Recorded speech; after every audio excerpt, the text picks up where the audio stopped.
hold on. If they find a dead body in me and your car, and this is our car, do you think they'll let me and you stay out like long? They got all. So think about this. Yeah. What you think about that? He didn't do it.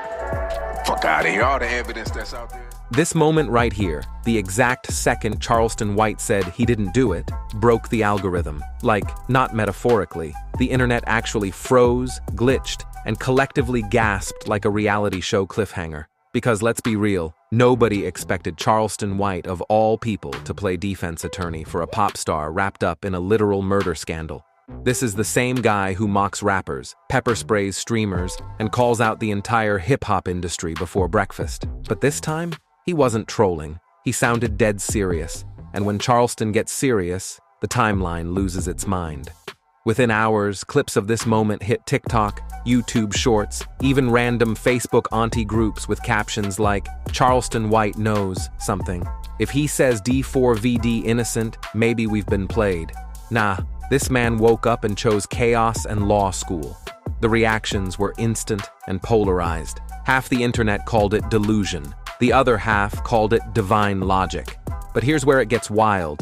Charleston wasn't just defending David out of sympathy. He was planting a theory. He was saying, if they really found a body, if the evidence was that strong, why isn't dude in handcuffs right now? And you could feel the collective pause, like the entire internet leaned forward and said, wait, he might have a point. Because when Charleston flips from entertainer to investigator, chaos follows. This wasn't just another viral rant. It was the spark that turned a murder investigation into a full-blown internet war, where hashtags became headlines, and Charleston became the loudest voice in the courtroom of public opinion. But that's not even the wild part. So think about this. If they got all this information on him dating a minor, an underage kid, and she looked like a white girl, mixed girl, what they let just stay free like this? The second that headline dropped, body found in Tesla registered to rising star D4vd. The internet didn't even blink before hitting cancel. It was like watching a digital wildfire. Every gossip blog, every TikTok true crime page, every YouTube detective with a mic and ring light suddenly became an expert in forensic science.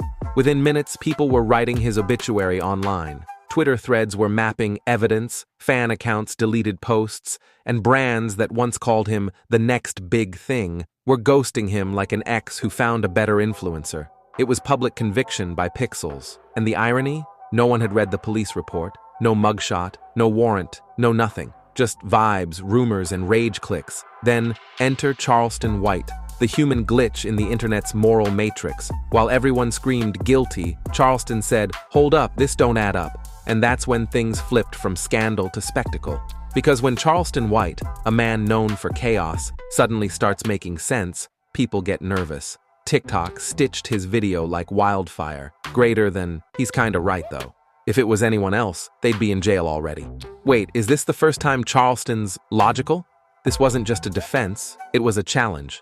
He dared the internet to think beyond clickbait. He was saying what a lot of people were too afraid to admit. The timeline doesn't wait for facts anymore. It manufactures guilt, edits a villain arc, and sells it as truth. And that's exactly why this case hit different. It wasn't just about murder. It was about how fast the internet kills reputations without ever seeing evidence. Charleston was calling out the system and the spectators. But the next thing he said? That's when everyone realized this wasn't going to be a typical Charleston rant. He was about to drag America's justice system into the spotlight, and no one was safe. So you mean to tell me OJ was found with a bloody glove, he was arrested immediately? Immediately, with all the circumstantial evidence they found on OJ, they placed it. So you mean to tell me they got all of this on this and he still get to move freely amongst America? And that right there, that's the line that broke the algorithm. Charleston wasn't just questioning the crime, he was questioning the narrative. He basically said, y'all are so quick to cancel the kid, but you don't even know if the car is really his. And when you think about it, he's not wrong. Because the minute he dropped that line, fans started digging. Not the police, not the media, fans. They pulled up VIN records, dealership receipts, and even one clip of D4vd's manager driving what looked like the exact same Tesla. Now, you might call that a coincidence, but on the internet, coincidence means conspiracy. And before long, hashtags started trending. Hashtag #SetUpD4D, hashtag FreeD4D, hashtag Tesla Trap. It turned into a full-blown movement. What Charleston did in less than 2 minutes was flip the entire story on its head. Suddenly, it wasn't D4D the killer, it was D4vd the target. The same public that buried him online was now resurrecting him as a victim of the system. And that's when things got really messy, because insiders started whispering that Charleston might actually be right. There were text messages, shady business deals, and rumors of someone trying to frame D4vd for something much bigger than what it looked like. Charleston didn't just spark a conversation, he started an investigation the police didn't even see coming. But the craziest part? He wasn't done yet. In his next clip, Charleston hints that he knows who set D4vd up, and it's someone that nobody expected. He wrong for calling her a little hoe, but she was. Little girl don't run away from home, little hoes and little... And boom, that's when the internet exploded. Charleston didn't just defend D4vd, he basically accused someone inside his own circle. Now, if you followed Charleston White for a while, you know he's unpredictable. But this time, he sounded too confident. He wasn't ranting, he was reporting. His tone, calm, his words, precise, his message, dangerous. The internet immediately went into detective mode. Comments flooded in like, greater than, who's the handler? He's talking about management. Check the label contracts. Something's off. Then things got real weird. Screenshots started circulating, alleged DMs between Charleston and someone claiming to be close to D4vd's camp. The messages hinted that Charleston might have received inside info, stuff not even the media had yet. People began asking, how deep is Charleston in this? Is he protecting D4vd or exposing something bigger? And while fans were losing their minds, mainstream outlets stayed quiet, too quiet. No coverage, no statements, no official update. That silence, it spoke louder than any headline. Because when Charleston said handlers, he wasn't just talking about people behind D4vd, he was talking about the machine that controls fame, image, and money in the industry. The kind of power that can make a body disappear and turn an innocent man into a suspect overnight. And that's when people started wondering, was D4vd caught in the wrong place at the wrong time? Or was he caught in the wrong deal with the wrong people? Either way, Charleston wasn't backing down. He doubled down, and in the next clip, he takes it even further, dropping what might be the most dangerous accusation of his career. Just put a hole on it. A dead body found in your car? Nothing, listen, hold on. If they find a dead body in me and your car, and this is our car, do you think they'll let me and you stay out like that? This is where the story goes from wild to whistleblower level crazy. Because Charleston didn't just hint, he flat out said it. This isn't street beef. This is corporate crime wrapped in celebrity glitter. Think about it. A young artist suddenly gets dragged into a scandal he can't explain, while the people with real power sit comfortably behind PR statements and million-dollar lawyers. Sound familiar? Yeah, it's giving industry sacrifice energy, the kind of plot that Reddit conspiracies eat for breakfast. And of course, the internet did what it always does: investigate and instigate. TikTok detectives were piecing together timelines. Reddit threads were digging through old interviews. Fans were replaying D4vd's lyrics like they were secret confessions. One post literally said, "He told us in his song, 'Sleep Well.' Go listen to the second verse. It's all there." And while fans were dissecting every word, Charleston was out here pulling no punches. He went live again, repeating the same message, greater than, it's about the money trail, not the murder. That phrase, the money trail, instantly became a meme, a rallying cry, and a headline all at once. Twitter users started dropping receipts, old photos, cryptic posts, even label leaks from way back when D4D first signed. It wasn't long before the internet started connecting dots the industry hoped everyone would ignore. Because if Charleston's telling the truth, this isn't just one man's defense. This could blow open a cover-up nobody saw coming.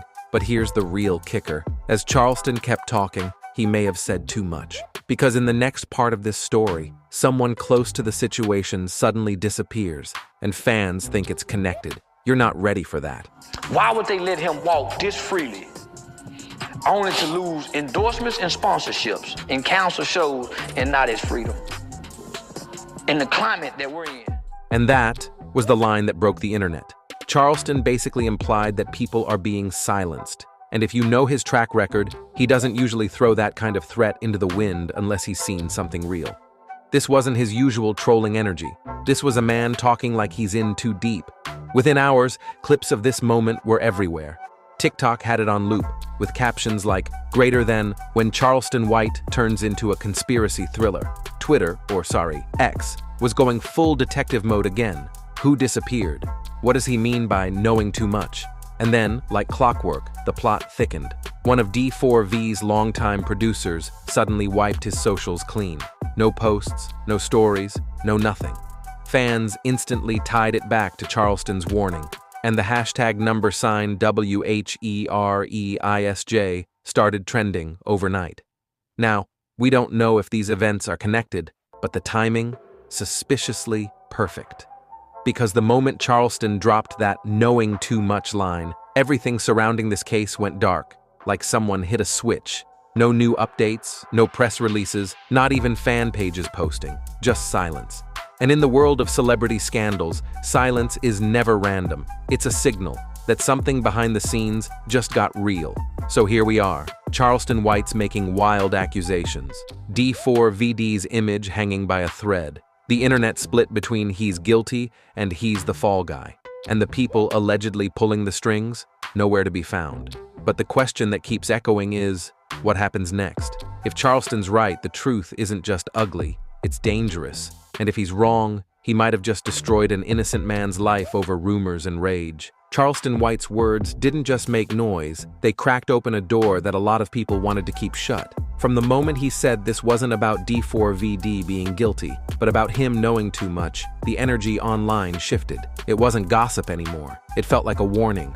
Fans were glued to every second of his live streams, replaying clips like they were evidence from a crime scene. You could feel the tension through the screen, that uneasy mix of disbelief and curiosity that comes when someone might actually be telling the truth. The internet went into full-blown analysis mode. Threads were getting thousands of comments within minutes, each one trying to piece together what Charleston really meant. Some said he was protecting D4vd from a setup. Others said he was trying to start chaos to get views. But underneath all the noise, there was this feeling that something bigger was happening, something everyone could sense but couldn't prove. People started digging deeper into the timeline. Old photos resurfaced, studio sessions, label events, moments where certain faces appeared that fans had never noticed before. They weren't random cameos, they were patterns. Patterns that started to make Charleston's warnings look less like conspiracy and more like code. The phrase, "knowing too much," began circulating everywhere. TikTok creators were stitching his clip with eerie background music, whispering about how the industry protects its own. And the silence from D4vd's team only made things worse.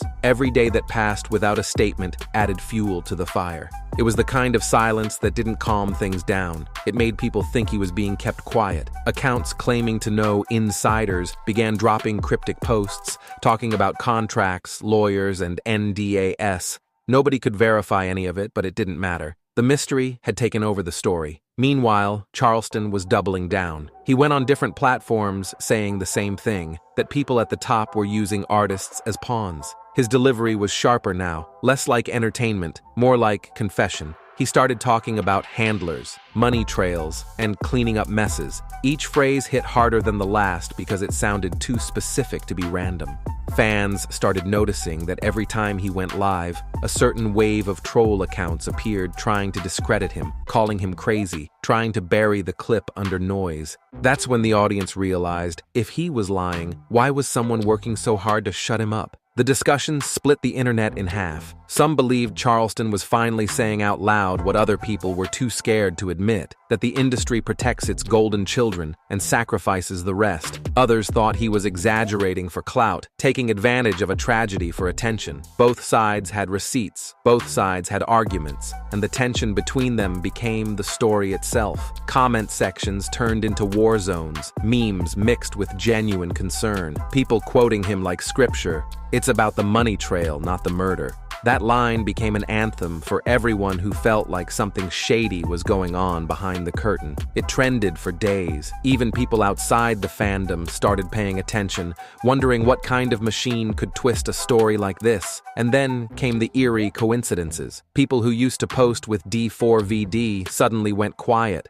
One producer deleted everything. A makeup artist unfollowed half of the team. It looked like everyone connected to the story was disappearing online. Maybe it was coincidence, maybe it was damage control, but the timing was too perfect, and the fans noticed immediately. The more people vanished, the more Charleston's theory looked real. Charleston, of course, kept feeding the flames. He hinted that he had screenshots, recordings, things that would make the whole situation make sense. He never showed them, but he kept talking like a man who already knew the ending. His followers started seeing him as the unlikely hero in a story of corruption and betrayal. Every live, every clip felt like another chapter in an unfolding investigation that mainstream outlets refused to touch. The most unsettling part? Nobody from the official side denied anything. No publicist statements, no label intervention, no stop spreading rumors, just silence. And in internet logic, silence equals confirmation. The conversation evolved from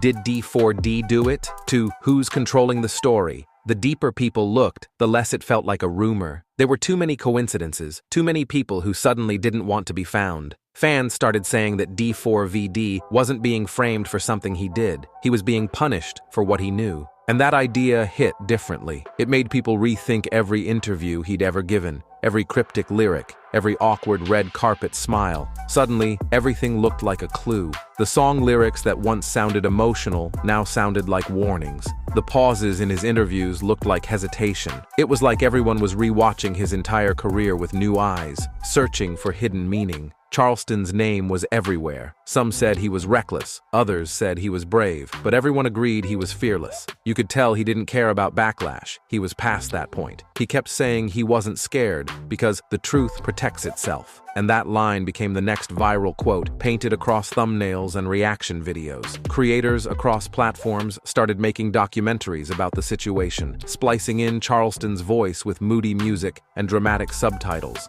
Theories spread like wildfire. Some fans connected this drama to older industry scandals, suggesting a pattern that nobody wanted to see. It wasn't just about D4vd anymore. It was about the machine that eats artists alive. But just when it seemed like the story couldn't get bigger, it did. One night, Charleston posted a video saying he'd been warned to stop talking. He didn't name who warned him, but his tone said enough. For the first time, he looked uneasy, not scared, just aware that this wasn't a game anymore. That clip disappeared an hour later, but not before fans downloaded it and re-uploaded it across the internet. The caption? "He's getting too close." From that point on, everything surrounding this scandal felt like a countdown. Everyone waiting to see who would speak next, or who would go quiet. Commenters joked that they were refreshing Charleston's page every hour just to make sure he was still posting. It was half humor, half genuine concern. Then, slowly, things began to shift. The outrage turned into obsession,